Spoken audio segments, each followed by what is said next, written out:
Good morning guys. Good morning mga idol. So na-address sa likod sa opisina. So check na to ang talong. No? Ito na yung mga talong. Yan, sili.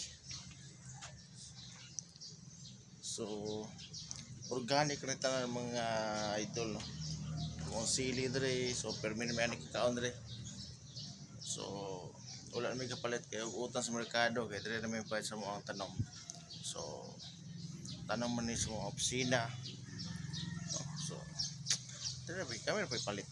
So, tambok yung matalong dre mga idol. Tambok kayo, no? Talong sa likod. So pwede lang yung inita. So kamatis so ana.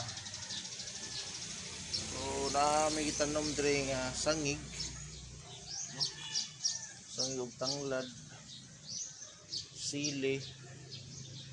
Ang kulang manok. No? So hindi tatag manok. Oh, mga sili. So kaya nga sili so apot niya siya mulanday. No? Tagutan lang yung bunga pakapilan harvest ano. So ang talong is taas man yung lifespan ang talong, no? Sa lifespan ang talong. Tapos ang palian mo wala na ug kalubay medyo deads na, no? So wala siya mga idol, no? So muna siya dre talong talong sesh. So mo siya mga idol, no? Tambok yung talong. So harvest na sa hapon na pod. So, wala na siya ikon dre sangig na di ay ayaw pangita na yung sangig. Wow, nabisa good sangig eh. So tanglad sili nga itan ang tawag dre. So kamunggay medyo kain sig dahon kay tungod sa init.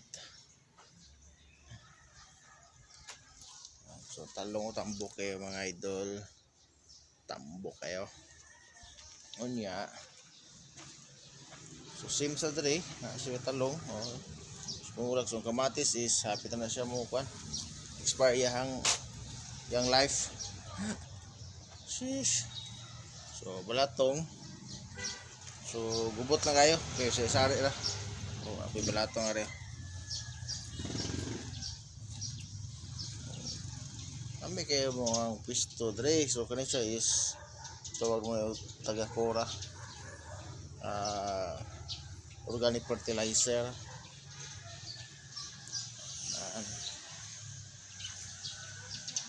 tambok yung talong kamatis hapit na madids ng kamatis. So wala siya mga idol. So kamatis wala na hapit na expire.